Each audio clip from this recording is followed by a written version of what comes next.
Tikupatseni moni kuti monire mwatandalavule muliwuli mwewuli mwachoma bwanji mwaswera bwanji muli bwanji moni tuzindire uli tuswerere uli mwadokera tani moselewa Boma anthu number 29 kumene kuli Malawi opitirira 4 million kapena 5 million imene tikupatseni moni muziyankhulo zanu zimene mukuyankhula maiko akunjawo.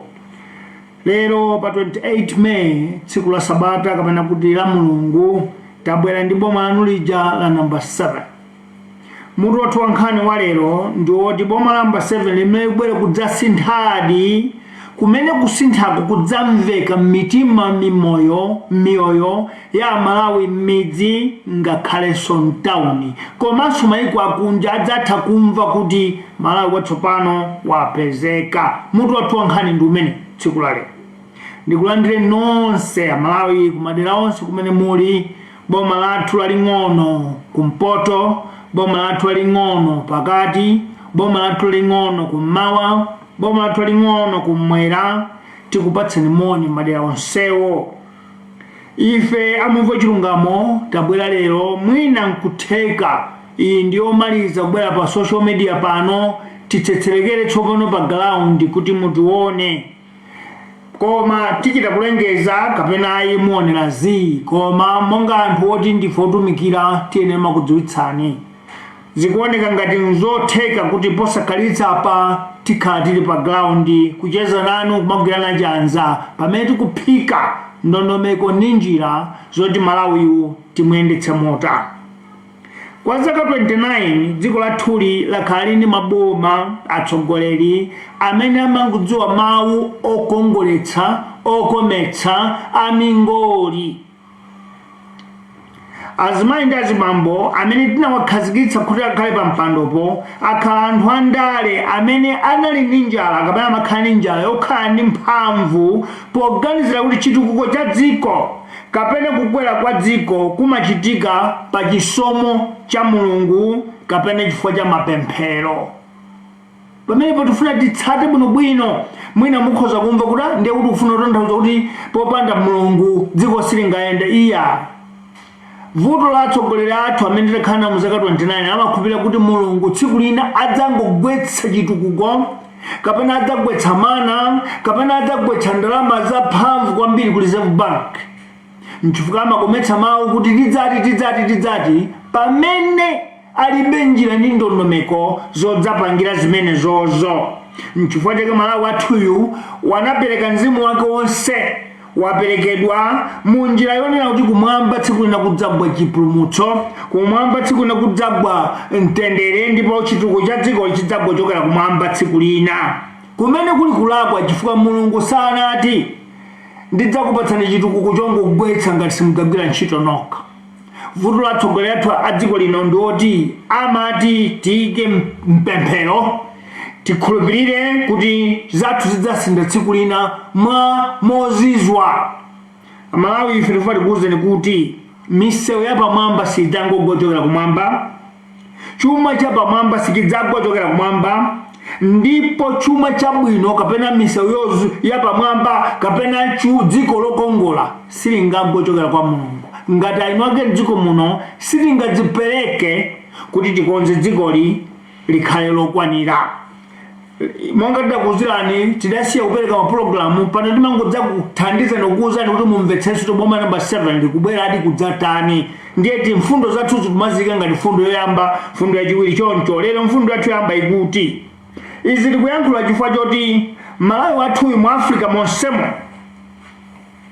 palibe dziko lililonse limene linakonza ndondomeko limadziwa kulemba mapulani apatsogolo, koma mapulani onsewo amathera papepa. Ndi dziko lathu lokhala Malawi. Ndi dziko lathu la Malawi lino limene tindi akadaulo odziwa kukonza pulani, odziwa kukhazikitsa ndondomeko papepa latu, koma kuti zikachitika pa ground po sizinachitikeko. Mukhoza kuyankhula za Vision 2020 amene mukumbukire mu 1990 kudali 1994 kudali masomphenya a zaka 20 iji amati Vision 2020. Zimene aliyense akayiona vision imeneyo, masomphenya ameneyo, kumamva kununkhira Malawi ali okwera, kumamva kununkhira Malawi ali wapamwamba. Kufika mfundo yona kuti anzathu aku Rwanda anachita kubwera kuti tatibwerekani kapepa kaununkhira bwino kwambiri, tibwerekeni. Ife ngati dziko tidabwereka kapepa limene. Koma ndingakuwuzeni kuti anzathu aku Rwanda atadziwa kuti sizingagwe ndi Mulungu, sizingangokuchokera kumwamba, adakagwira ntchito maloma Vision 2020 a Rwanda apulumuka nayo kapena ndi apindula nayo. Kumalawi kwathu kuno timangodziwa kupanga mapulani amene nkuwabwereka anzathu, ifeyo sitimatha. Mu chaka cha 2018 kuchokera pa Vision 2020 mchaka cha 2018 boma la DPP lidakhazikitsanso akuti 20-year plan imene ndalama zake adazikonza kuti zikhala 9 trillion. Inali program yoti idzakweze chitukuko mwa mphepo ya mkuntho chifukwa anayika mawu a revolution, idzakweze mphamvu ndi kuyika misewu yapamwamba imene pa Chingerezi ankatchula kuti National Transport Master Plan. Malawi project imene yatha chaka cha 2022 popanda choti nkuchiona pa nkhani ya misewu m'dziko mwathu. Tikanena za misewuzo ndiye misewu yoti anakhazikitsa kale akandi athamunda kandi boma la chilipani chimodzi lija kandi matipate. Misewu imeneyo ndiyochititsa chisoni tsiku la lero, koma pali plan yoti ndalama zake zinali zoti 9 trillion igwiritsidwe ntchito. Ndikufuna mumvetse chimene dziko lathuli likusakupitira kutsogolo. Mu chaka cha 2021 yakanika plani ine chiwiri. Mchaka cha 2021 boma latsopano la tonse motsogozedwa ndi munthu wa Mulungu amene akamagona akamakhala muzikhulupiriro zake zonse amakhulupirira Baibulo, Reverend Lazarus Chakwera adayambitsa kuti Vision 2063. Ndifuna titsatire bwinobwino Amalawi. Ndipo 2063 adayika muzigawo, chigawo choyamba zaka 10, chigawo chachiwiri zaka 10, koma adakhazikitsa jamanena kuti kasodze kuti zidzidziwika kuti tikudutsa kutsogolo kutha zaka ziwiri zonse.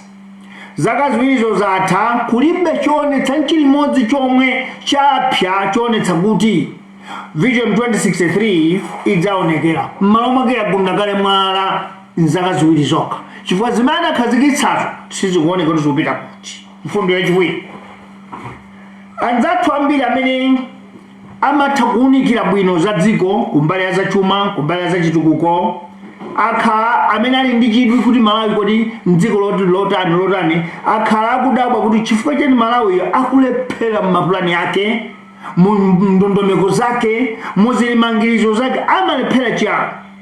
Adabwa. Mukhoza kudabwa nonse kuti dziko lathu la Malawi pa nkhani ya maphunziro, makamaka maphunziro akukachenjeri musadiki muno ndi dziko number 1 kuposa ukachenjeri wa maphunziro ku Namibia, kuposa ukachenjeri wa maphunziro ku Lesotho, kuposa ukachenjeri wa maphunziro ku Botswana ngakhale ku Zambia. funso limene liyenera kubwera lero lona kuti zimatheka bwanji kuti dziko limatha kubweretsa anthu ophunzira bwino kwambiri koma ophunzirawo akulephera kuti achite zotukula dziko zooneka ndi maso, pamene ma president, ma vice president, nduna, ma principal secretary, ma director, adamati ma extension officer, service officers onsewo adalowa khomo limeneli la skulu la ukachenjede. Amalawi ambiri ndi anzathu omwe adabwa kuti zikutani apa chifukwa dziko ili pa maphunziro lapo mwamba kwambiri maka maphunziro ukachenjede kuposa maiko ena musadiki mu, koma nchifukwa chani ophunzira amenemo sakutulutsa mphatso za maphunziro awo. Mfundo namba yachitatu, tikapita kukayang'ana mphatso za zimene ophunzira ma skulu ukachenjede ku Namibia, imene skulu ya ukachenjede yochepera mphamvu kuwerekeza ndi Malawi, ku Lesotho, ku Zambia, nkhale ku Botswana, Amalawi ambiri amadabwa kuti tsono anzathuwa ukachenjede usiku wambiri kwa iwo koma mapulani awo onse akutheka. Chifukwa chani? Pamene wina aliyense nkhale mzungu akudabwa kuti Malawi uvuto lekili pati. Lero misewu ya Namibia, misewu ya Botswana, misewu ya Lesotho, misewu ya ku Zambia ndi misewu ya pamwamba kwambiri mu banja lino la SADC. Koma dziko limene limatulutsa maphunziro okoma kwambiri apamwamba ndithu likubwerera mbuyo tsiku ndi tsiku ndiye dziko la Malawi. Funso loti chifukwa chani? Fundo namba 4, timafuna tiyankhule izi mukhoza kuphunzira bwino kwa basi kuchokera ku skulu ya pamwamba pa dziko lapansi pano, koma ngati chiganizo chanu, ngati mwayimva nyimbo ichi, ngati maganizidwe anu sangatembenuke, ngati maganizo anu sangasinthe, sukulu yanu idzakhala yopanda ntchito, chifukwa akuti sukulu singatembenuze munthu kuchoka ku chikhalidwe chakuba kukhala munthu osaba. Sukulu singampangitse munthu amene ali chitsiru kukhala ochenjera. Sukulu imangochotsa umbuli koma sichotsa chitsere kwete, sichotsa khalidwe lakuba, sichotsa khalidwe lakatangale mwa iweyo nkhale ungaphunzire maka. Vuto la Malawi ndi limeneli. Mfundo namba 5, nchifukwa chake mwa manyazi leroli Malawi wakhala ndi atsogoleri ovala zovala zapamwamba kumbali ya maphunziro au ukachenjede. Kuyambira president wathu woyamba sanali munthu wamba anali Dr. Kamuzubanda chifukwa cha sukulu yake, wachiwiri Dr. Bakiri Muluzi chifukwa cha sukulu yake, wachitatu Dr. kutaphatikiza Professor Bingwa Mutharika chifukwa cha sukulu yake, wachinayi Dr. Joyce Banda chifukwa cha sukulu yawo, wachisanu Professor Peter Mutharika amene swali membala wa kagulu ka anthu ophunzira bwino kapamwamba kajamati Ivy League. Ndipo anthu amenewa amatha kukhala pansi mu ofisi mwawo nkumatanthauzira Chingerezi kupita mchengo ya Chilatini kapena kuchoka mchengo ya Chilatini kupita mchingerezi, akati afatsa amathukira zimenezo. Sono ndi anthu omabuku kwa basi ophunzira kwa basi. Ndipo wa number 6 adzabwera Dr. Reverend Lazarus Chakwera, othandiza awo ake ali Dr. Saulos Chilima, onsewa olowa khomo la University ya Malawi kumene imene imatulutsa maphunziro apamwamba kwambiri kuyerekeza ndi maiko osiyanasiyana mu SADC. Funso loti, fundo namba 7, nchifukwa chani na atsogoleri ophunzira bwino kwambiriwa dziko laling'ono ngati likuachimwa lawalephereka? Funso limenelo Malawi aliyense latifuse. Zona sitingachite zilizonse opanda Mulungu madalitso ake, koma dziko silingapite kulikonse ngati atsogoleri ake ndi anthu ake mdzikomo sadzivalira okha ukadaulo ukuthekera kogwira ntchito okha pa ground kuti Mulungu adalitse dziko lanu litukuke. Pamene kumufunditsa ndibwerezenso kwambiri motsindika, dziko silingapite kutsogolo pongopemphera, pongodikira kuti Mulungu atigwetsera chitukuko osatheka. Amalawi ufuna kani nophunzira kani nosaphunzira mudzuke mugwire ntchito ndiye Mulungu amadalitsa pa ntchito yanuyo mungatukule dziko lanu. Chifukwa chimenechi nchifukwa chuma cha ku Rwanda chili chapamwamba, ndipo chikupita kutsogolo. Lero capital city yawo Kigali ndi business malo pangira business mu Africa monse muno aliyense uthamangira kumene osati zinagwera kuchoka kumwamba koma atsogoleri achewo adagwira ntchito ndi anthu awo omodzipereka. Ndifuna mudziweza Malawi ku Rwanda kudabwera anthu awo mbuli kudzapempha anzathu ndi masukulu anu ammatha kulemba zinthu kuzipanga plani tibwerekeni, ndipo Malawi idapereka Vision 2020 ku Rwanda kwa anthu mbuli otisakudziwa chilichonse, koma mbuli zitatenga maplani amene aja anakazigwiritsa ntchito pa ground. Ndifuna mutsate izi ndipo zitaenda kumene kuja Manyarwanda omwe ndi anthu aku Rwanda sadalero kuti Paul Kagame ndi inu kuyambira lero His Excellency Dr. Paul Kagame anena kuti ndiwe mtsogoleri otsata zimene Amarwanda akufuna ndipo ukugwira ntchito yenerayo mpaka lero ndi munthu womkonda, koma simudzamva ndoma kapena kuona ndoma kuti His Excellency Dr. Paul Kagame kulibe ku Rwanda amango lemekeza ngati mtsogoleri wawo. Fundo number 8 yomwe number 7 lero dziko la Rwanda lotero safety malikitira nsanje poone mene tukukira ndi kuyang'ana mbiri yawo ya nkhondo kumene ochokera chaka cha 1994. Fundo number 8 limafuna Malawi mumvetse izi. Mu chaka cha 1976 dziko la Taiwan limadzapempha chithandizo cha zakudya ndi ndalama mdziko lathu la Malawi lino. Munditsutse amene mukudziwa mbiri. Mchaka cha 1976 dziko la Taiwan ku Taipei limadzapempha zakudya ndi ndalama ku Malawi kuno, ndipo akamuzupana ndi akazi awo maisisiri akadzamira akuoneka mzithunzi akukapereka chithandizo ku dziko la Taiwan kuyang'ana anthu a mataiwaniziwo akuoneka kuti dziko la mphawi.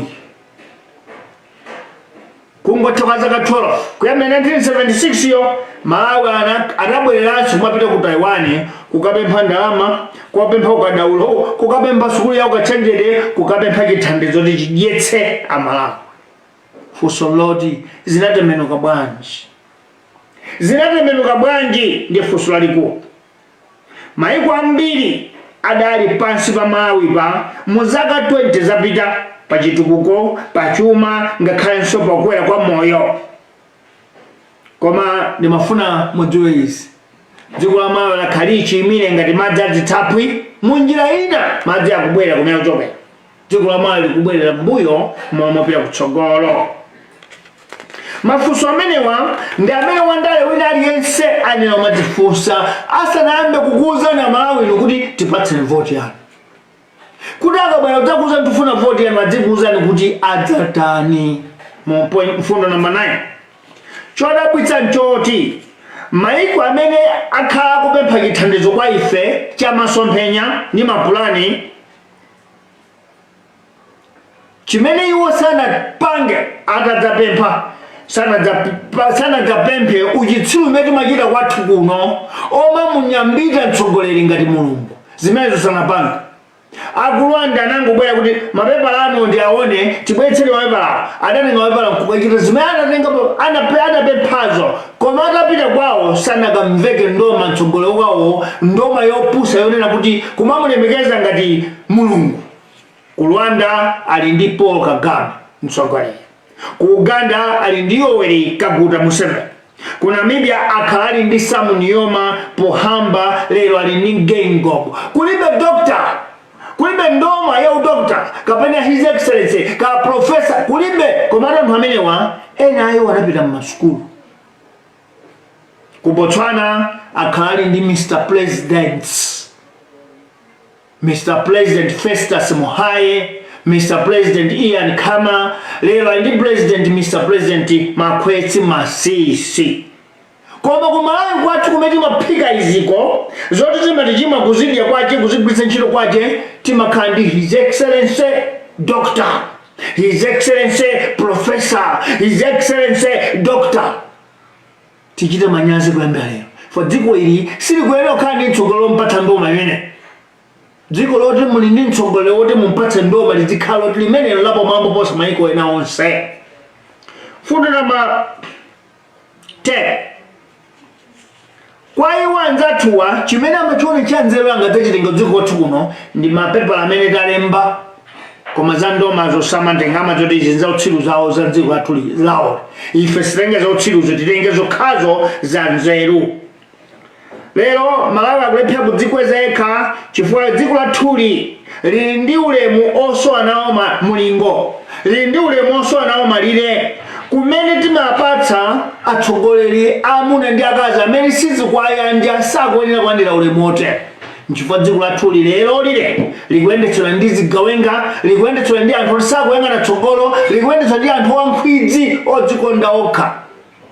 Chifukwa choti timachita kuwapatsa ndomayo tokha kwalemekeza mopitirira mulingo nkumati liberanso.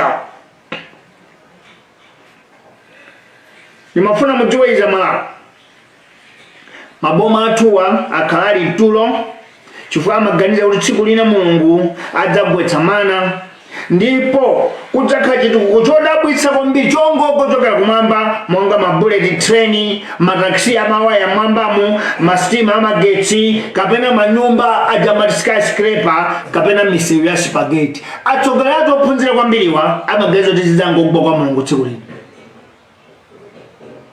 Alibe kuganiza kuti zimafuna kugwira ntchito, zimafuna kuvala overall, zimafuna kuvala dust coat kuti muzipange nokha. Siku Malawi. Fundo namba 11. Lero lichatha chaka cha thunthu tsopano.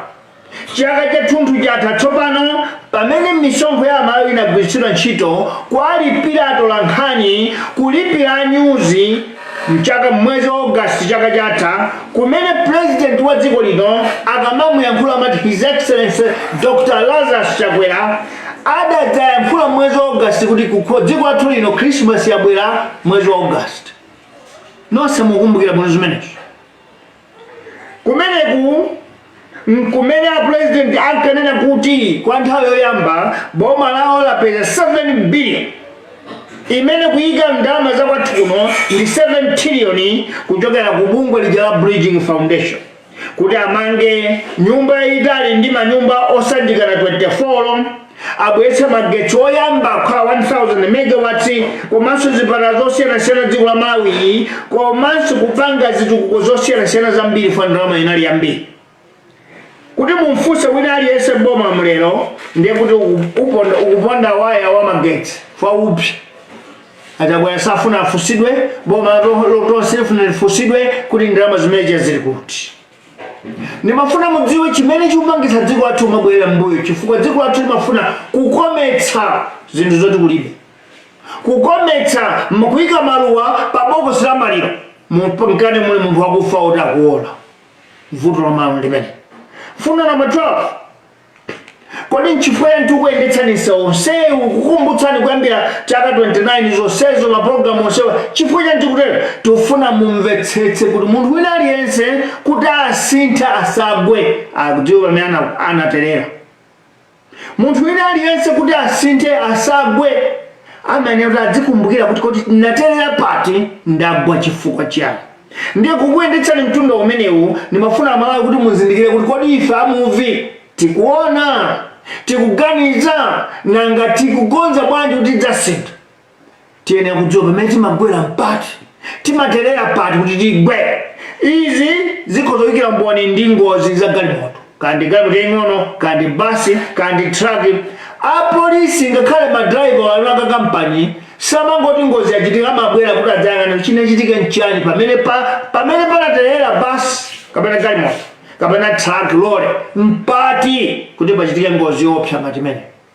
Ifenso Malawi takubweretsera ripoti tizindikira kuti pamene timaterera kuti dziko lisaombera utsogolo mpati tikufuna tiyenderani pamene kuti muzindikire kuti tikamanena kuti 2025 kapena 2024 boma la MRP la namba 7 likubwera kudzasintha muzikhala ndi chiyembekezo chokhulupirira kuti akunena zoona fawa kudziwa pamene anzawowa amatererera. Fundo namba 13. Kwa inu nzika kuti mumvetsetse ndi kuyamika kuti boma namba 7 likubwera adi ndithu kudzabweretsa kusintha kooneka kosetekeka tiene tikuyendetsera mtundu umene kuti mudziwe kuti ife tikubwera kudzasintha chifukwa taona zolakwika izi zimene anzathuwa apanga mu zaka 29. potero tikudzakuwuzani kuti kodi ife takonza zotani mboma namba 7. mfundo namba 14 boma namba 7, kazembe aliyense amene angabweretse makhuluku a 419. Ka 419 madziwa 419 ndi njira yobera anthu ndalama kuchoka ku Nigeria imene yadzaza pa dziko lonse. amakuwuzani kuti yayi iliyowa wina mpikisano ndiye mutumize ndalama kuti akutumizeni zanuzo. Amalawi ena ndi maboma ena kumalowa ndithu mu katangale amene. Mboma namba 7, kazembe aliyense otumiza ndi mboma namba 7 kupita kandi ku Belgium kandi ku America ndi ku England nkutiuza kuti yayi kuli kunokoya kabungu kene kaopereka ndalama kudzazindikira kuti anatipusitsa ngati dziko, wapusitsa president ndi boma ameneyo mkazi ache mwana wache mwamuna ache adzangodziwa kuti awa upita kumakako. Boma namba 7 ndifuna mumvetse pamenepo ndipo sili kuseka ya chifukwa boma lacha kwera linauzidwa ndi ambassador wa ku Belgium wamkazi na iwala dzina lake apika chani amwase kachani ka amene kwauza ndithu boma lathu ndikuti kunoko kwapezeka ndalama 7 billion. Boma ndikutenga misongo ya Malawi kuwapatsa azungu akumene kuti anthu akunda kubwera kumadza agoneka mu hotelo kumapatsa zosowa zawo chifukwa kawasauka umene utigwada utitutumira boma aja kweni matutumira koma kuntutumira mbavu.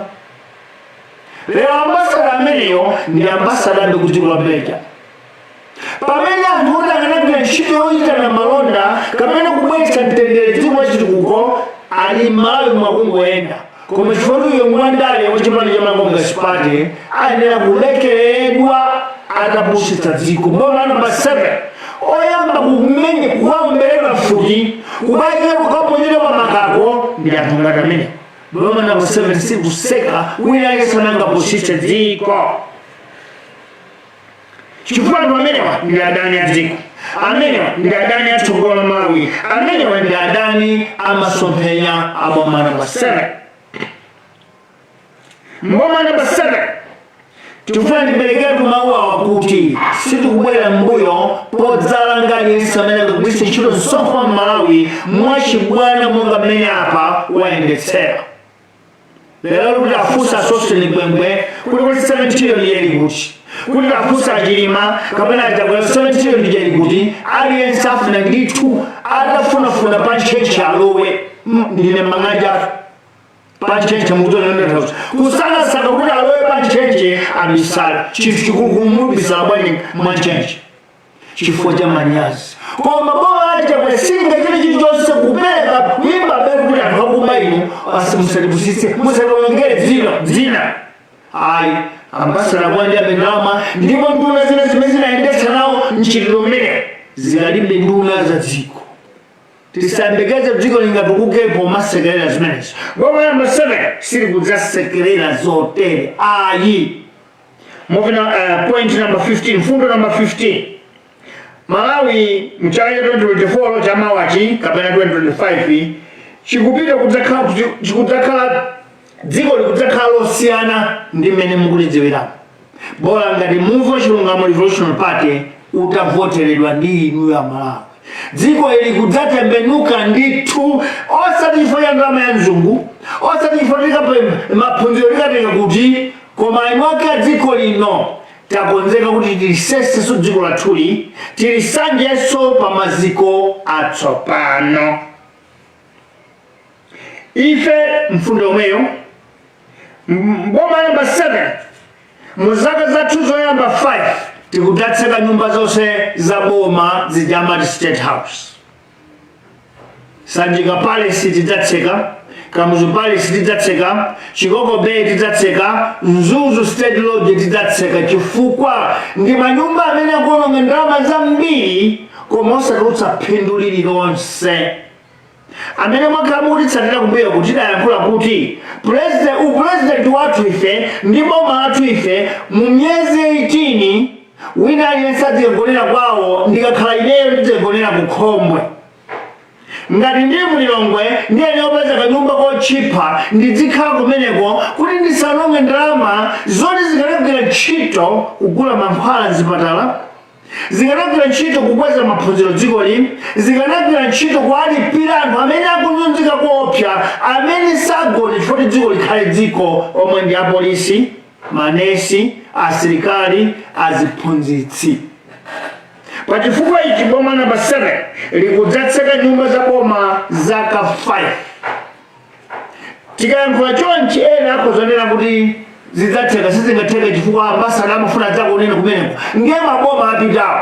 Ife ambasada ngati akutifuna akatipeze kukhombo, ngati nzonene chifukwa ife tilibe nthawi tiyankhula ndi ambasada, tiyankhula ndi awo tili ndi ntchito yakana kuti chamba tikulima ndiye ntchito yathu yoyambirira. President wa dziko ndi nduna nsetse mama kukacha ayambe olokaye kumunda kuona kuti chamba chikulimidwa, mmene adzipita ku ofesi akapanga ripoti la chamba chimene wachiona kumunda. Ndifuna mutsate pamene mboma namba 7 president aonetsetse kuti kodi lutayo wamba kugumbidwa Mulilongwe apite kumene wakang'anitsitse kuti ntchito yonse ikuyenda motani, akugumbidwa bwanji, ndipo mzungu waukumbayu atenga zingati, ife anu akefetitsana ndi zingati, ndi angati ene apa malinyero amene abwera kudzaba mtsogoleri wa dziko ndi nduna zake. Ntchito yawo ndi imene mboma namba 7. Sokeza kuti sikudzakhala nthawi yokhala mu ofesi.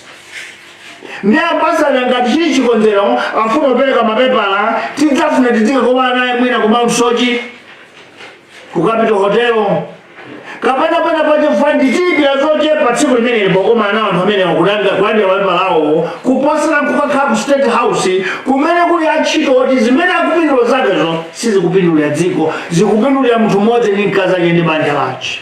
Boma namba 7 tikufunitsitsa ndithu kuti lidzatseka nyumba za boma zaka 5. Zaka 5 zathu ndi zokalima, kukadzala ndi kukakolola. Fundo namba 15 yomweyo, izi tikupanga chifukwa dziko lathuli pamene zikalowa mboma ife lidzakhala ndi ngongole yoti lafika pakhosipa. Chifukwa lero amene ndikuwuzani izi, ngongole ya dziko lathu lino ili pa 7 trillion and 900 billion kwacha.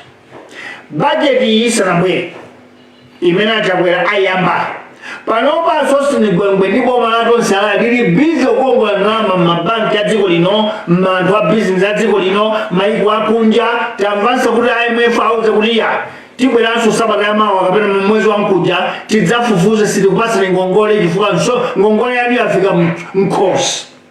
Ndiye ndimafuna ndikuwuzeni kuti achakwera boma lawo budget yawo imene ili pano ya 2.128 trillion ndalama zonzoti akongola. Ndiye tikaonjezera 2.128 trillion kuonjezera ndi 7.9 trillion ngongole yathu ya dziko lino mchaka chino panopa yafika 10 trillion and 28 billion kwacha. Mungoyang'ana pamene kuchaka chimenechi cha 2023.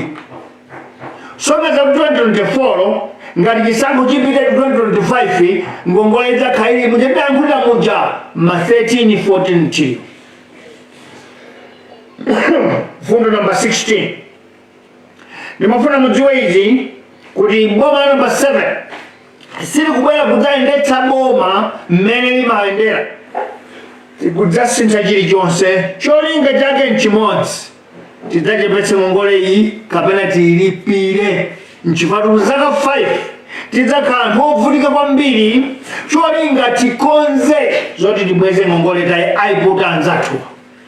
Sitinganyadire kuti kulowa mboma pamene tikukakhala kuonjeza ngongole zinzaka kuti ife tikamadzachoka mbomamo maboma obwera ana athu mzidzukulu zathu adzakhale kuti agwidwe pakhosi. Ayi si boma namba 7. Ngati zili choncho musativotere.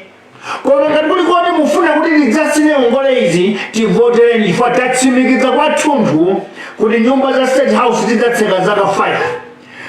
Aliyense wa muvi mboma la muvi adzidzagonera kwawo, apite kuntchito, abwere kuti achepetse kuononga ndalama kwa boma kumene kumachitika chifukwa cha nyumba za boma. Lero ndikuwuzani izi, ku Kamuzu Palace kusanjika palesi, kuchikoko be, kunzuzu lodge, kuya anthu amene akugwira ntchito siku ndi usana koma chimene akupanga kumeneko sichikuthandiza dziko. Misonkho yanu ikulowa mmene muja kumalipira ntchito pamene palibe phindu lilonse likutuluka. Mukhoza kufunsa tsono mukadatseka ndiye kuti awo antchito adzakhale kuti amenewo tikuwapititsa m'mafamu achamba, amene tikuwapititsa ku migodi, amene tikuwapititsa m'makampani oti kukhala phindu. Tidzatsegulanso nyumba State House tili ndi umboni kuti zaka 5 izi tapanga chuma choti ngongole yatsika kapena tapereka yonse. Komanso tili ndi kuthekera konena kuti anthu athu amene ali ofuna kumayang'anawo akulandira ndalama zokwana. Ndiye mboma namba 7 mupita mfundo namba 16 tikubwera mboma kudzachunanso dzikoli kuja timati factory settings, kuyambiranso dzikoli kuliyambiranso kuti tisamangowononga ndalama. Zimene zotanthauza kuti tidzalira kuyambiranso kumanganso moyo watsopano. Ndiye kugwira ntchito yonse mboma tidzalira kuyambiranso apa pamene padzadziwike kuti ndi angati amene akubwera kudzagwira ntchito mboma mukuti adzatumikire, ndi angati abwera kudzagwira ntchito mboma mukuti adzangolemera. Chifukwa tikudzayambiranso kuyambira president wa dziko, nduna zake, aziphungu sitikudziwa poti kudzakhala osiyanasiyana zipani zambiri. Koma ngati boma lake lathu tidzatere kuti ndalama za msonkho wa Malawi zochoka ku maulimi achamba, zochoka ku migodi zikwenera kuyang'ana magulu limodzi lokha amene amavala uniform ya dziko. Ndiye msilikali wankhondo Malawi Defense Force, polisi Malawi Police Service, teachers aphunzitsi onse, manesi onse, adokotala onse. Anthu magulu awa ndi amene ena kuyang'anidwa kuti adzidya ndalama bwino ife tivulike kuonetsetsa anthu amenewa akusamalidwa. Boma namba 7 mmene kulibe kuti nduna idziyankhula mwadzidya mapwevupwevu pamene mphunzitsi, pamene mpolisi, pamene msilikali, pamene nesi akudzunzika akugona nyumba yodontha kapena ya matope. Osati boma namba 7. Ife ngati otumikira tikubwera kudzapereka boma, kudzakhazikitsa boma loti oyenera kudyerera adzikhala ogwira ntchito monga asilikali ya dziko.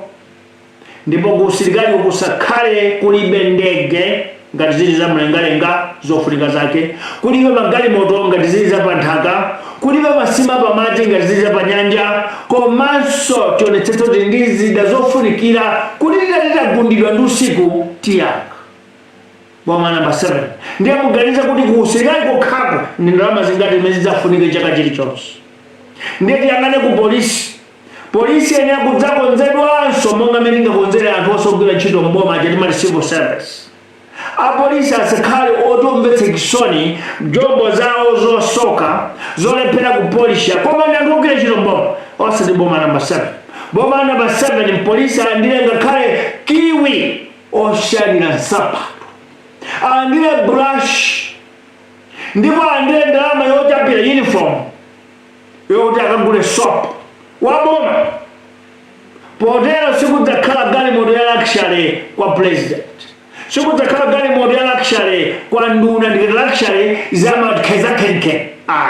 Chifukwa yenera kuti asamalidwe dziko mwathu muno ndi ambiri amene sanasamalidwe zaka 29. Boma namba 7 likubwera kudzasamalira magulu 5: asilikali ankhondo, apolisi, manesi ndi madokotala, aziphunzitsi, komanso kugwira ntchito mboma zenizeni osati ongopita kukapanga zidoiro mtawo ku office, kukakhala pa Facebook ku office. Ndiye potero tikudzaphikanso kugwira ntchito mboma poyamba kutseka nyumba za boma kaye.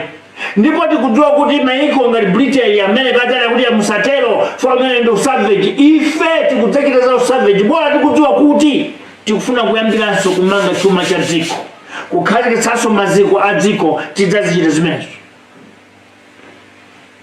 Fundo namba 18 mboma namba 7 tikudzabwera kuyimitsa kukongola. Sitikufuna kumadza kongola ayi, tikubwera kudzayimitsa kuononga ndalama zonena kuti kuli malawasi kuli zoti misonkhano tikudzayimitsa zimene chifukwa tikuti ndi state house yomwe kokhala president ko kaya Malawi mudzati chotsatere yathu yoyambayo tisanakhala ku state house sitikudandaula koma tifuna kuonetsani kuti abwenizi moti timphikeso Malawiyu katsopano tikhale maziko anyuwani.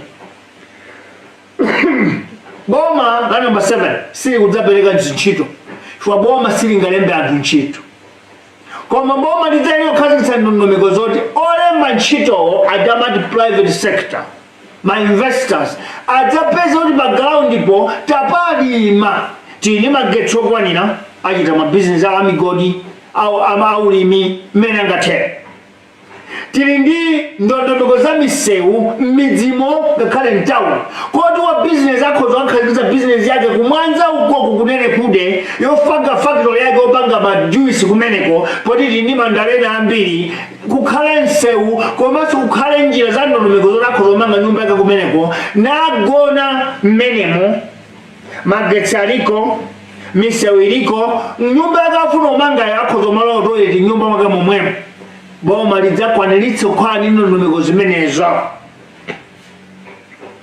Boma lathu silidzakhala boma la misonkhano boma lathu silidzakhala boma lakungoyenda kuti poti ndege zimakoma ndiye tiyende pa ndege ayi.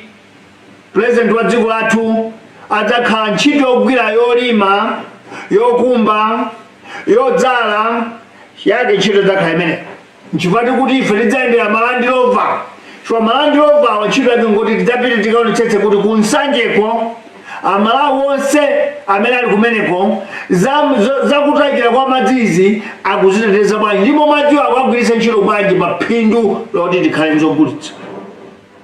Boma namba 7 kupita kumulanje kuonetsetsa kuti kumene kuja jani zinanazi zathu tikuzilima bwanji tiye akulimira bwanji ndipo zogulitsa zakezo tikupindula nazo bwanji ngati dziko.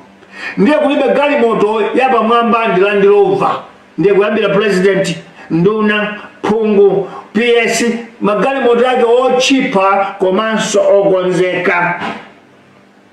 Pamene Amalawi mudzaone anthu akutuluka kuti ayi sindingagwire ntchito imene ndayisiya chifukwa ambiri amene agwira ntchito lero mboma onse ambiri ake ngofuna maalawansi kulemera mwasanga kupeza matenda amabizinesi awo osorodwala matenda macontract onse akudzathandiza dziko. Ife mboma namba 7 aliyense amene akudziwa kuti iye akubwera kudzakhala mbomamo ncholinga choti akakhale mpando ofu adzachoka yekha futitana kuti kunoko mpando uno amatabwa mu office nzaka 5 ndi nthawi yophikaso Malawi watsopano. Funa namba 19 tikudziwa kuti pakhala anthu ena amene akatiderere adzina adziko silingayende choncho akunenazo za usavage tikuvomereza koma Malawi ngati silikita usavage apa pophikanso Malawiyo dziko ili tataya silidzabweranso mchimake woti ukhala ngati dziko potero pafunika padzuka ena oti adzapangeza usavejizo zosayenerazo kuti Malawi ayambenso kuphikidwa kachikena katsopano. Ndiye tifuna tilumbire moyimika mkono ife ndi Amalawi ife ndi ma-Africans ife ndi nzika za dziko lino ndipo tabwera tikudziwa kuti ngati sipapezeka wina aliyense ovala overall odzola grease odzola oil kuti Malawi amangidwenso sitikumuona wina aliyense oposa ife amuva Chilungamo. Potero tavomera ndipo tavomereza kuti ifeyo tikhale nkhosa zopserezanso kuti Malawi ayambe kuphikidwanso mwatsopano chifukwa tikudziwa kuti Malawi akhoza kuyambiranso bwana khanda atsogoleri oti adzipereka ndiye kumuvi kuno tadzipereka. Potero tikuti ife ni mainjiniya amene takonzeka kuvala maovololo ife ni mainjiniya amene takonzeka kuvala madasitikoti ife ndi amakaniko amene takonzeka kuti tikhale grease yekhale kathupiro nseri oil yekhale kathupiro nseri ife ndi maloni mowa kwapa chichewa chani maloni mowa zimachini todula udzu zichi ife takonzeka kuti tikhale green thupiro nseri kudula udzuwo ifeyo ndiwo amene akuwumba njelo tavomera kukhala wumba njelazo ncholinga choti teremu yathu ikadzatha wina aliyense m'Malawi ndi mulendo yemwe ndi amaembasewo adzaona kuti dziko ili tsopano layamba kutukuka layamba kudzuka chifukwa layambiranso. Ife tikufunitsitsa kuti chimene chidzale boma namba 7 chidzakhala choti aliyense obwera ife titachoka adzakhala wamanyazi kuti tisaononge anthu anavutika, tisaononge anthu aja anazunzika, tisaononge anthu anadzipereka kumanga Malawi watsopano ndi tisaononge. Potero katanga adzathira pamenepo, potero kuba kudzatha, potero kulekelera kudzasika. Timafuna mudziwe zimene za Malawi. Ndipo takonzeka kumva kuwawa, takonzeka kugona ndi njala, takonzeka kusakhala moyo oti tidzanyadiridwe poli ncholinga tikhale ngati machini ophikiranso dziko latsopano. Malawiyu akuyenera kudziyimira payekha, Malawi akuyenera kumadzipangira kuti mu zaka 10-15 zobwerazo adzakhale mbali imodzi ya manja amayiko ochitako bwino. Fundo namba 20. Ziganizo izizo tikuyankhula panozi, mfundo zimene tikuyankhulazi ambiri aino Amalawi mugwiza nazo ndipo mukondwera nazo ndipo mukusirira kuti ayi komadi tsati zimene dziko likhoza kusintha. Ndiye ndimafuna kuti mudziwe izi, ntchito iyo si ntchito ya munthu mmodzi, si ya ine ngati Bantu Somers Juma, si ya akuluakulu a Muvi, ndi ya inuyo Amalawi inu. Chifukwa chake ndikuyankhula izi, mudziwe kuti ife tidali mbali imodzi anthu omenyera maufulu, sitidali anthu andale, koma tidayima pano kuthandiza kuti boma lakuba lichoke kubwere boma lobweretsa mtendere. Koma atabwerawa tidadzadziwa kuti awa masomphenya akuavuta, ndiye tidakhazikitsa project yowathandiza kuti motere sidachita mwachinsinsi. Tidayesokera mwachinsinsi zidalipereka, tidadzabwera poyera pano kumazichita poyera ndi Amalawi munanena kuti wasakumva bwanji. From mfundo izi mukuyankhulazi zimene zikanayendetsa dziko libwino. Ndi noma Amalawi munanena kuti ayi ngati zili choncho vulani mayala anuwo awomenyera mafuluwo, valani mayala andale. Potero tidavula ndi mayala andale aja nchifukwa tili pano kuti bweretse boma namba 7. Potero ndimafuna ndiyankhule izi, si ife tokha oti tingasinthe dzikoli. Inuyo Amalawi inu ndife tonse tigwirizane tonse kuti tisinthire Malawi limodzi.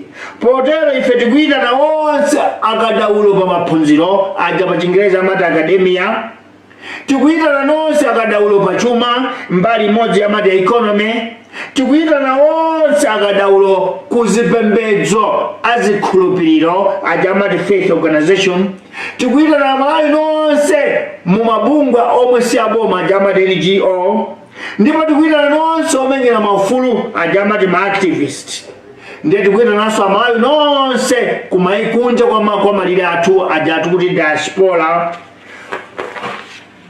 kuti nthawi ino ndiyoti tiyambe kuyankhulana, nthawi ino tiyambepo kumanong'onezana, nthawi ino tiyambepo kukhala limodzi kuti mphika uwa Malawi watsopanoyo tiphikire limodzi.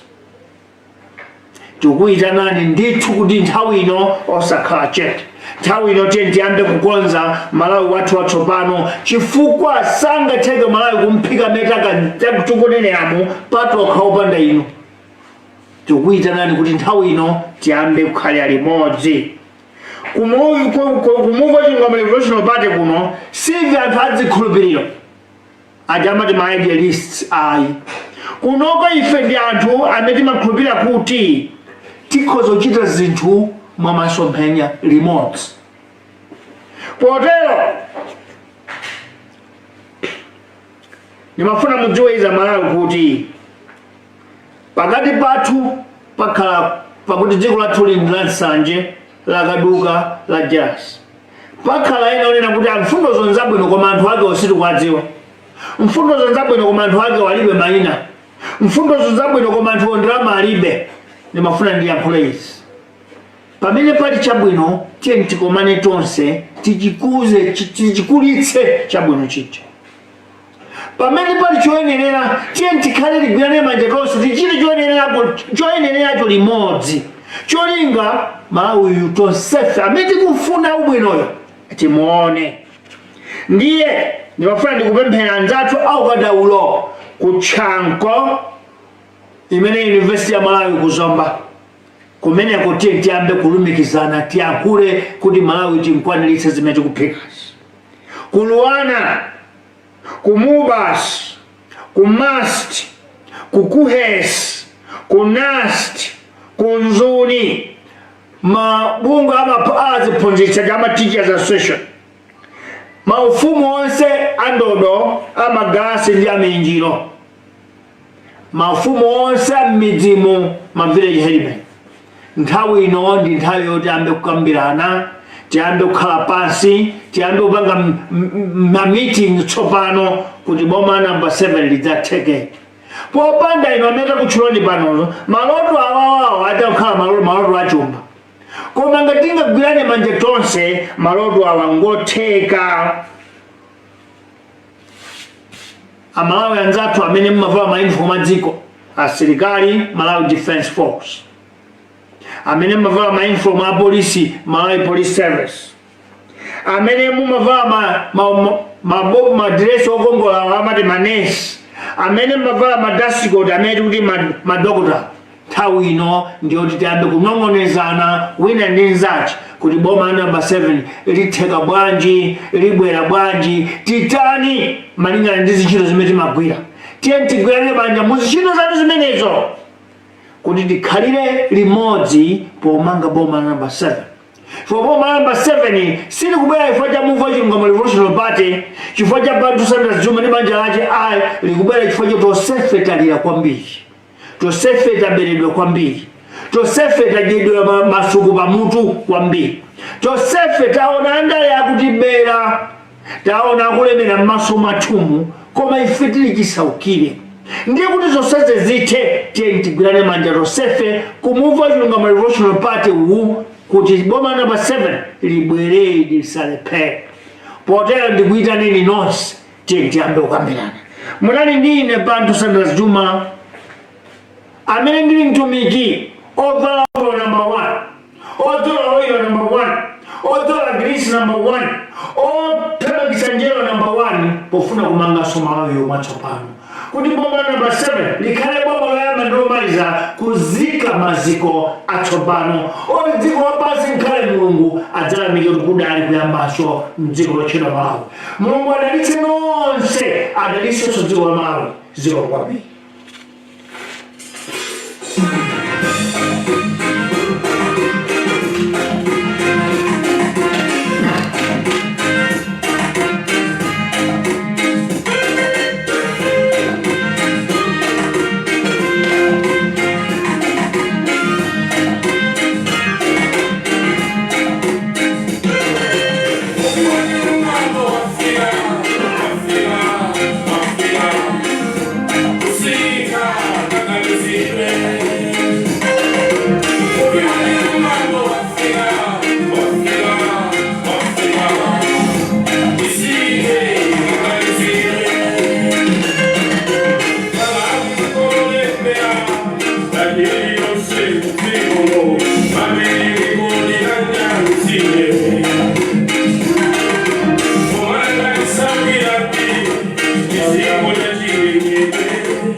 Monire monire, mwandandala uli, muli uli, mwe uli, mwachoma bwanji, muli bwanji, mwaswera bwanji kumasana kuno.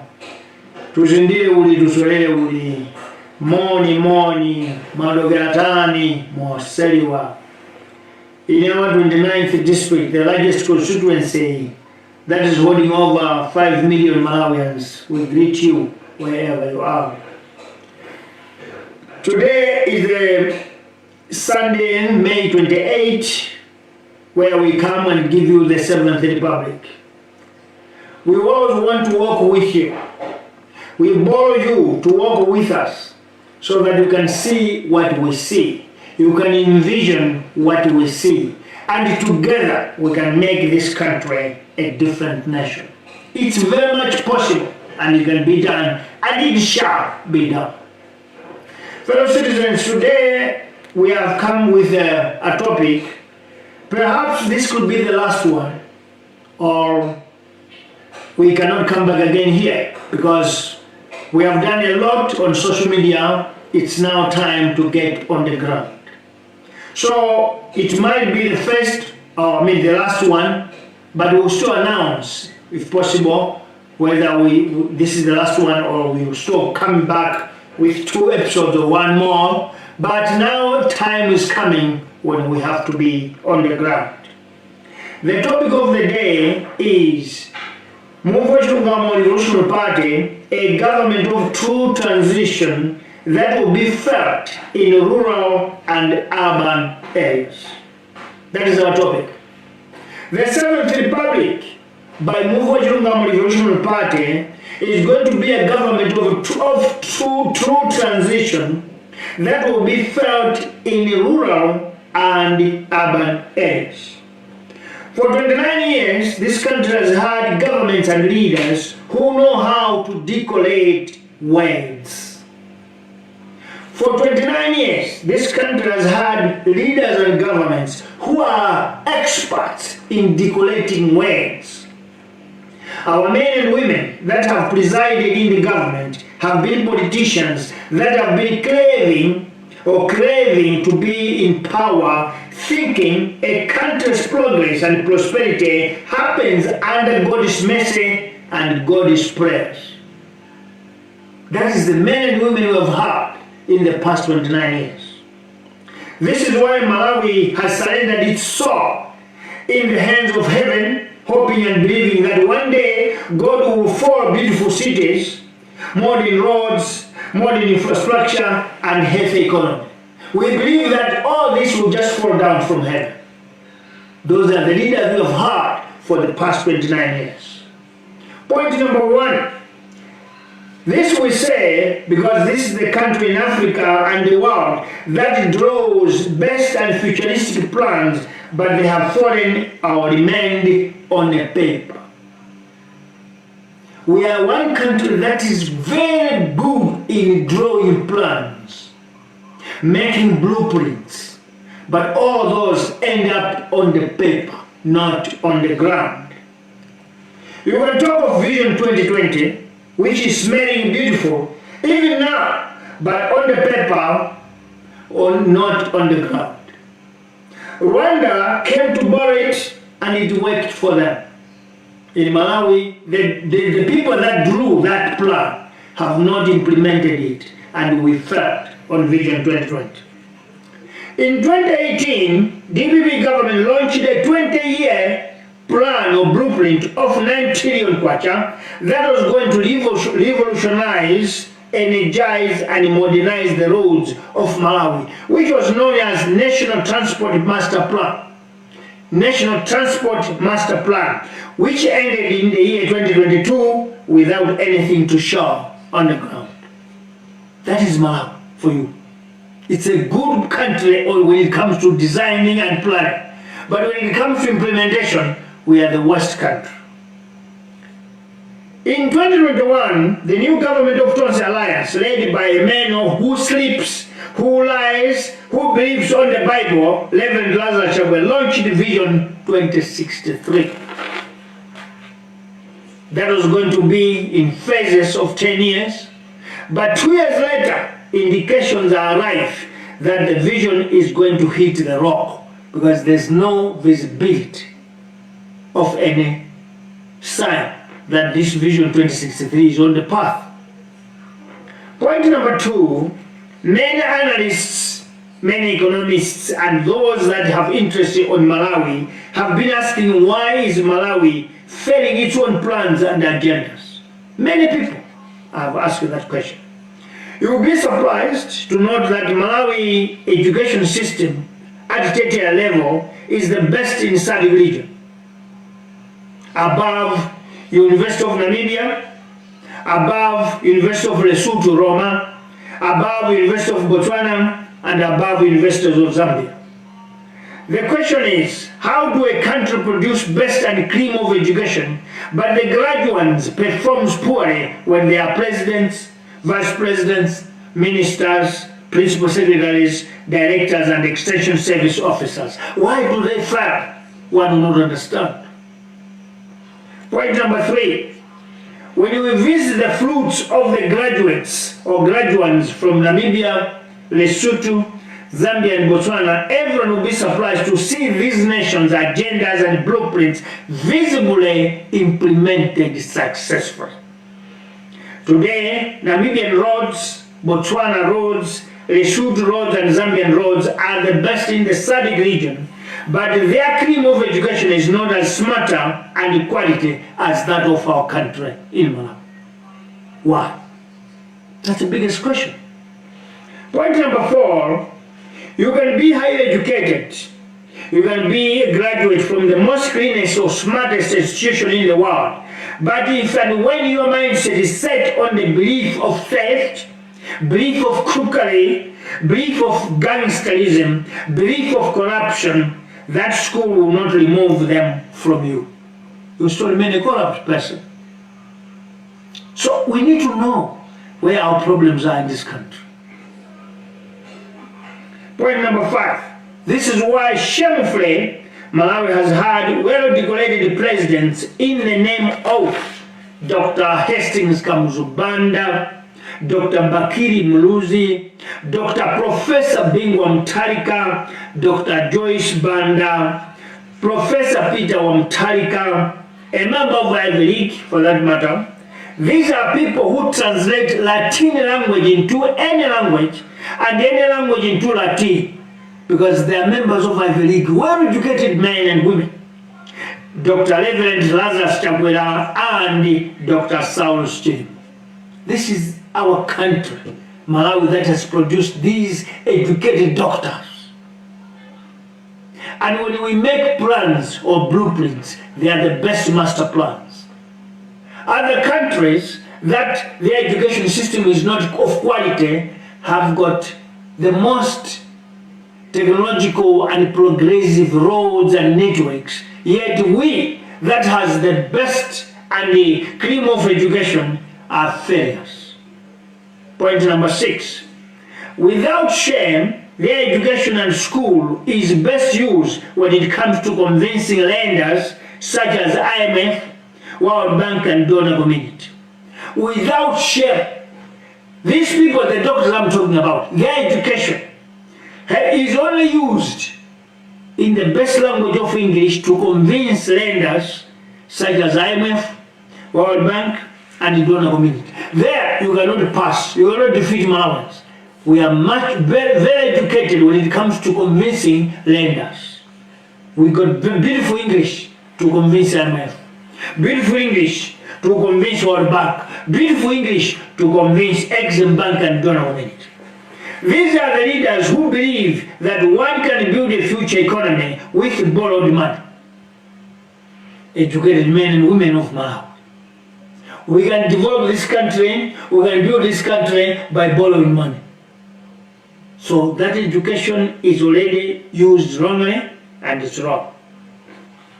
Today, Malawi is the poorest nation after being presided by the most educated men and women. Point number 7. Yes, one cannot do anything without the blessing of God. It's true. But there is nowhere it is written that the booming economy of Rwanda and the mushrooming of Kigali as a business hub came or fell down from heaven. We have never heard that. We have never heard that. It had to take ignorant men who came to Malawi and asked for ideas. When they looked those ideas, when they took those ideas home, they did not sit on them, but worked on them. Today, Rwanda is a nation to envy. From our dreams, from our blueprints. Point number 8. In 1976, Taiwan was soliciting for food and money from Malawi, if you remember. Lady Kamuzubanda and Mama Cecilia Gazamira went to donate food items and money to Taiwan. 12 years later, Malawi became a beggar of food, money and technology from Taiwan. Now the question mark is, what happened? We were giving assistance. Now we are receiving assistance.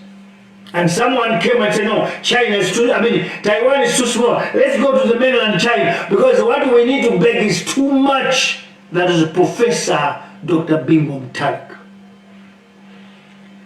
Many nations that were below Malawi in economy and development have passed us in scale and volume. Yet Malawi is a stagnant nation, not only stagnant but backsliding, moving backwards. Point number 9. Surprisingly, the nation that came to seek advice and plans from Malawi, one thing they did not copy our stupidity of borrowing in the titles of our leaders. They came to borrow our blueprints, our agendas, our stupidity. They left our stupidity with us. What do I mean if I say stupidity? After borrowing our Vision 2020, when Rwanda went back home, they did not borrow our stupidity of decorating their president as His Excellency Dr. Paul Kagame. They didn't do that. They came only to take our blueprint and they went to implement it on the ground. And their president remained President Paul Kagame. Not His Excellency, not Doctor. The same in Uganda, they have Yoweri Kaguta Museveni. In Namibia, they have had Mr. Sam Nyoma, Mr. Hifika Punye Pohamba, and today they have Mr. Haig Gengob. In Botswana, they continue to have Mr. President Festus Kontimanya Mohae. They have had President Ian Khama. Today, they have Mr. President Mokwetsi Masisi. Point number 10. To them, the wisest thing to copy or ask was the plan on the paper, not titles of His Excellency, the President of Lazarus Chakwera or Ngwas. They didn't borrow that because that is stupid to them. Malawi is failing to lift herself up because this country has limitless respect that is given to men and women who do not deserve such respect.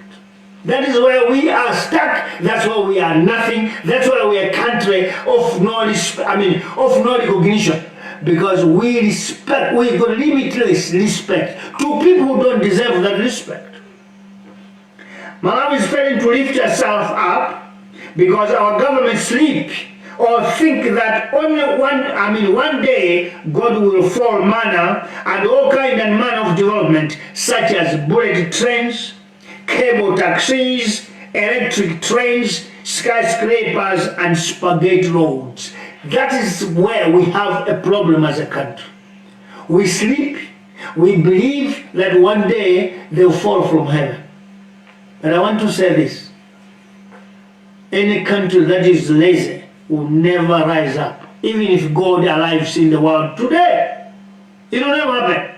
You have to work hard yourself. Point number 11, it's almost a year Tanzania's government spent taxpayers' money to pay journalists and organize a party at the State House in August 2022, where President Lazarus Chakwera proudly announced Christmas has come in Malawi so early in August. I think you remember this.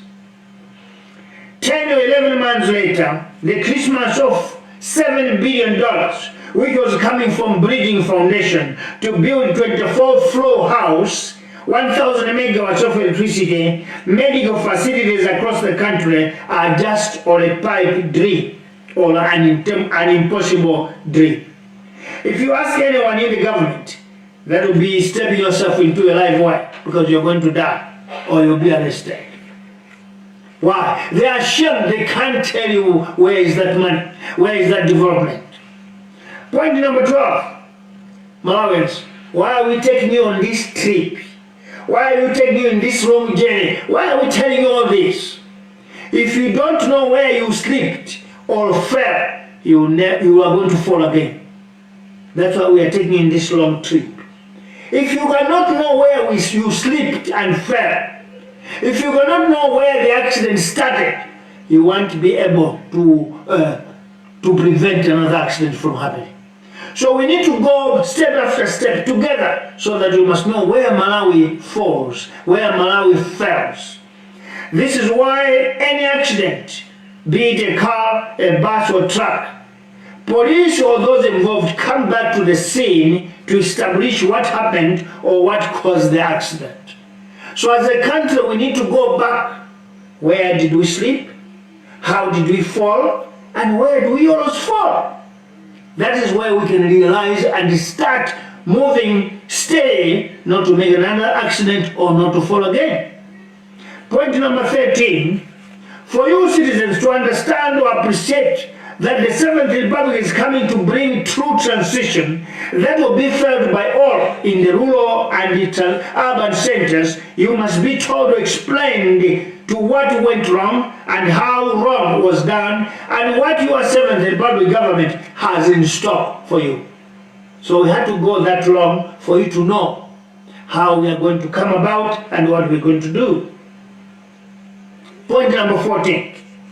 In the 7th Republic, all diplomats who bring 419 scammers, 419 is a scam, is a syndicate of theft, of crookedness or mafia that people are using it to steal from one another. And it's a syndicate that was invented in Nigeria. It's called 419.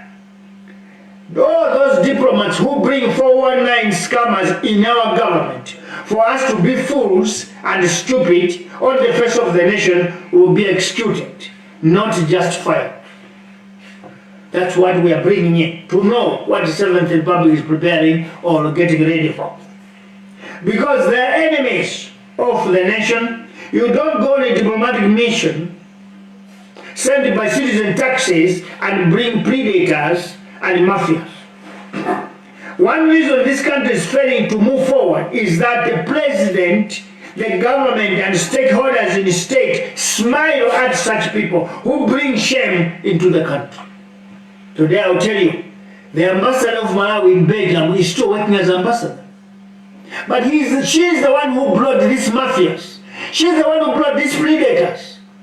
And our full government, including the president, were fooled to decollect a party for a lie that was 419.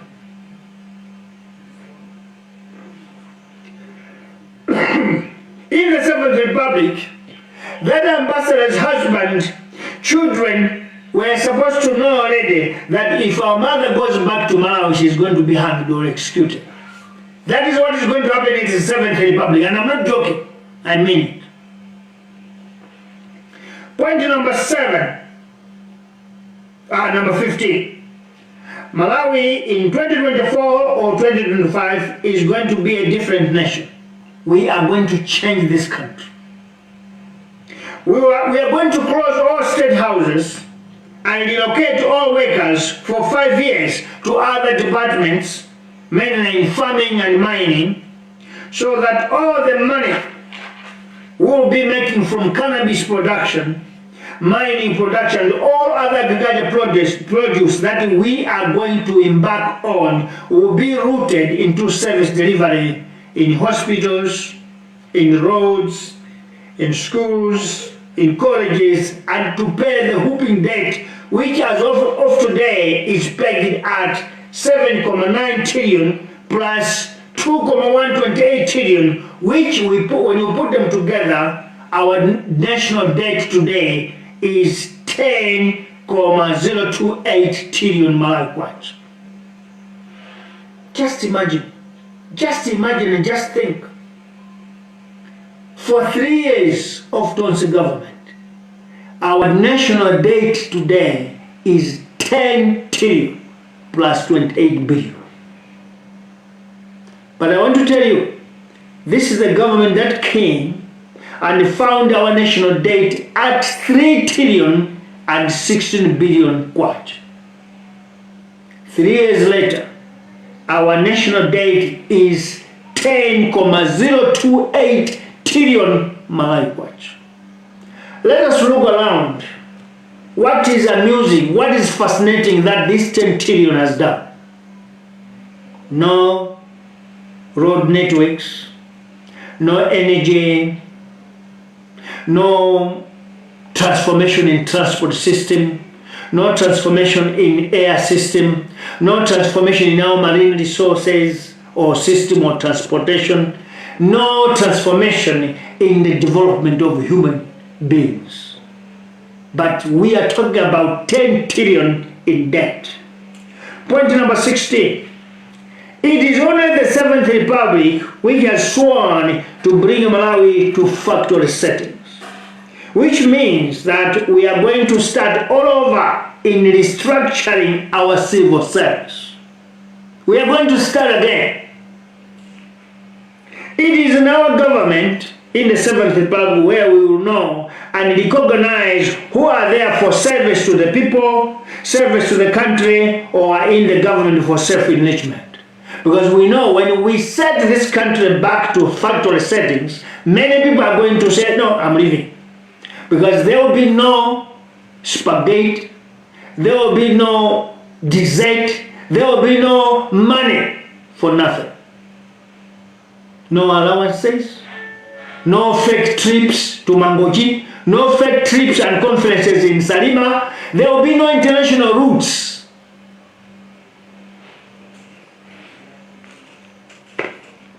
Point number 17. In the 7th Republic, our focus on resources will be to see to it that all our uniformed staff, starting from Malawi Defense Force officers, police, that is Malawi Police Services, our nurses, our doctors, and all our teachers will be given first priority. Because without them, our territorial integrity will be at stake. So in the 7th Republic, our focus is going to be in our men and women in uniform. That is our focus. And that's where all our resources will be entrenched to. In the 7th Republic, we are going to close state houses for 5 years. If you remember in our manifesto, we said for 18 months, our president, our ministers will be living in their homes, coming to work every morning. And we are going to use Land Rovers because our president will never be in the office, will be going where cannabis is planted or farmed, will be going where rutile is being mined, will go where gold is being mined, will go where niobium is being mined, to be sure and appreciate that we are really making progress in making sure that we have raw materials for sale and we are expecting money in return. Therefore, our 7th Republic will not be a government of offices, of state houses, because we don't have time. We have 5 years to rebuild the nation. We have 5 years to make sure that we are making something that will make us pay back this whooping 10 trillion, which unfortunately by 2024 or 2025 when we go into elections, it will be at a whooping 14 to 15 trillion. We predicted this before, and you can see that it's coming up to that amount. Point number 18. In the 7th Republic, we are coming to stop borrowing, to stop excessive expenditure. By this, we will need to establish investor confidence. What do we mean? Because government cannot create jobs, it can only facilitate conducive environment for investment. The people that create jobs are investors. private sector. Therefore, our government's job will be to create a conducive environment, a climate for business. How? By making sure that each and every tax of our people creates road networks in the rural areas, in urban centers, in locations, because in the Seventh Republic, industrialization will be devolved. We want to see in Kunene Kude a factory that produces juices. We want to see Manza having factories that produce juices, jams, and all ingredients of cooking. Why? Because that is where tangerines and oranges are grown. Our president will have to spend time, travel to Kunene Kude, to Manza, to make sure that factories are really working. Therefore, all staff that work at State House that we are going to close for 5 years, they will be diverted or rerouted to those companies. Our government is going to stop plunder in the name of allowances, conferences, summits, and unnecessary travels from within and from without. We want to live within our means and use the money that we have at that particular moment. Therefore, we are not going to borrow. We are not going to IMF. We are not going to Exim Bank. We only go there to tell them that give us 5 years. We have a duty at home to build our nation again and pay you what we borrow from you, whatever interest you put. Because IMF, World Bank, they want us to keep on borrowing so that we should continue being harmed by their resources and their conditions. Point number 19.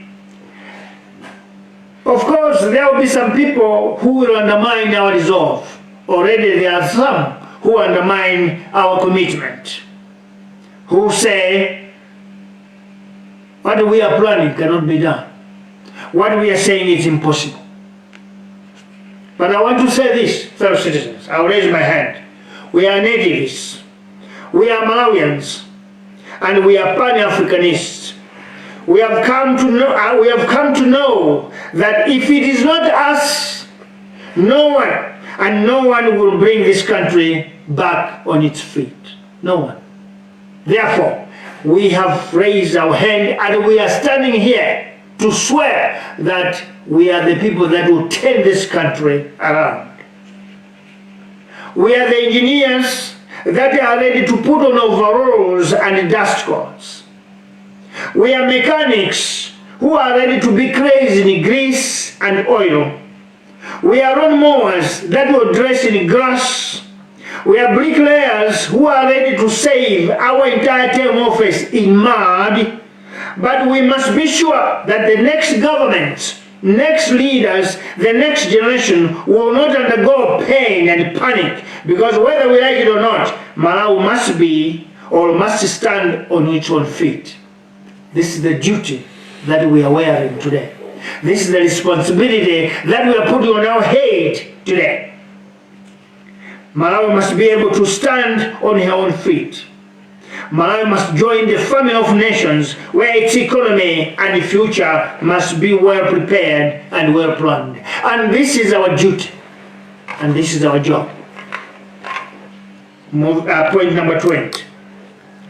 These ideas are agreeable, conducive, recommendable, sought after by many citizens in this country. This is what everyone is saying, that if you do that, this country will change.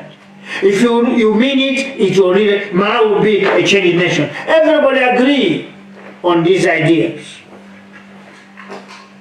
But everyone know and realize that the only option Malawi has is adopting these policies that MRP is bringing forth. But I want to sound this regret. Because of greed that this country is in, because of jealousy that Malawians have among one another or against one another, because of envy that this country has, Sometimes because of class and money that we have, some people want to try to stifle this brilliant R6 project. Some of you will stand up to stifle this problem, this project of R6. What is R6? This country needs recovery. This country needs reconstruction. This country needs renewal. This country needs reformation. This country needs restitution. This country needs restoration. This is a project of 6 R's. Everybody agreed that this country needs 6 R's. But because of greed that this country is known of, because of cruelty that this country is known of, because of envy that this country is known of, because of class that sometimes we classify each other, and because of money, many people will want to stifle this brilliant idea. Now, what is our appeal? Our appeal is, we are inviting all in the academia, we are inviting you all in the economy, in the financial sector of our country. We invite you all in faith organizations. We invite you in NGOs, and government organizations. And we are inviting you all activists of this country. And we invite you all citizens in the diaspora. And we invite you all Malawians, for all sections of our divide, to start interactions, to start meetings, to start planning, so that a better Malawi that we all want must come to fruition. Why am I saying this? Only when we stand together can we see this Malawi that we are talking about. But if we are divided, and if we are jealous of one another, and we have greed amongst ourselves, then this dream will never happen. But from the time we started talking, all of us agree that Malawi needs this project of R6. But this R6 project will be implemented only if we remove greed, we remove jealousy, we remove envy, and come together. That is why I'm inviting all of you that let's come together for us to build this project of a new Malawi. In MRP, we are not idealists, where one will think MRP is an entity of Bantu Sanders Juma, or those that are pushing to see its existence. That is not the case of MRP. You all remember and know that we are not politicians, rather we are activists whose core intention was to help the incumbent government to do better. You remember that. Unfortunately, despite the best efforts and advice, the idealists in MCP, UTM and the Trans Alliance did not listen. You all remember this. To when many of you asked us to join politics and do the needful. It was your call. You are the one who called us to join politics. Now I want to tell you, we are not idealists. We are realists. That's why we stood here, guiding, teaching, helping Trans Alliance government. But after they fell, because they are idealists, you said, please join politics. So we did that because of you. So, I want to say this. This project is your project, is our project, is our project together as a country. It's not a project of one person. It's ours together. For this project to work and to distinguish everything we have listed here to happen and to come into fruition, we need to work together. We need to work together, you and us, step after step, brick after brick. Therefore, we call upon Chancellor College. We call upon all professionals in our country We call upon Luwana University, Mobas, MAST, HUHES, NAST, Nzoni, Teachers Associations, Nurses Associations, Paramount and Traditional Chiefs, village headmen and village men and women, that let's come together. This is the moment to start talking. Men and women in the defense force, men and women in police service, this is the time to start engaging one another for the new Malawi that we are planning to bring. A better Malawi is possible, an equal Malawi is possible, the futuristic nation is possible only if we work together. Therefore, don't say MRP is a project of that one and that one, of those and those. No, it is our project together. Because for us to come, it was your call. And that call must be the new dream of a new Malawi. Fellow citizens, let us now engage in each other. Let us start engaging each other. Let us start talking. Let us start doing things together. Let us start interacting. Meetings must begin now. This is our national project together. Not mine alone, not that one alone, but all of us must come together. May God bless this beautiful nation. May God bless all of you. And let us build the 7th Republic together. Thank you very much.